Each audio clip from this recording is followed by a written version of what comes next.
Are you watching BBC Breakfast? It's 8:59.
Hello, this is BBC News with the latest headlines.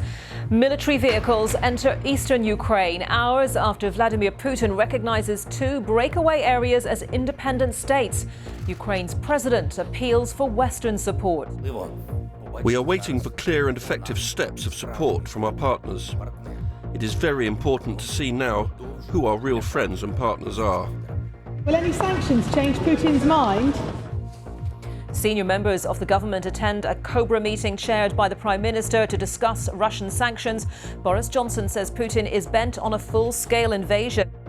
It's completely torn up international law. We will immediately institute a package of economic sanctions. Two severe flood warnings, meaning a danger to life, are in force for the River Severn in the West Midlands, a day after the UK was battered by Storm Franklin. As England prepares to live with COVID, the Health Secretary says the NHS will decide whether staff get free testing.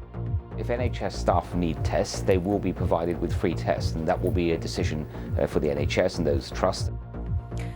And I'll put your questions on the Living with COVID plans to an epidemiologist in half an hour. You can send those questions to me on Twitter at Annita BBC or by using the hashtag #BBCYourQuestions. And also coming up, if you're living in a material world with a few $100,000 to spare, this iconic Madonna outfit could be yours.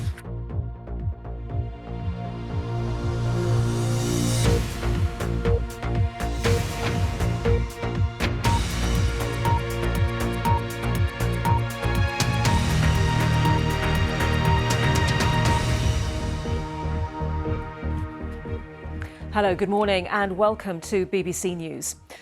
The Prime Minister, Boris Johnson, says Vladimir Putin is bent on a full-scale invasion of Russia after the Russian president's decision to order his forces into two areas of the country controlled by Moscow-backed rebels, in what is being seen as a significant escalation of the crisis.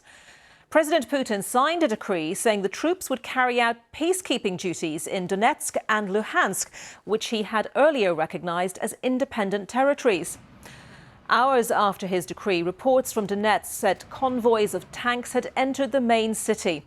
Moscow's recognition of these two breakaway regions prompted an emergency meeting of the UN Security Council, where Russia was accused of violating international law.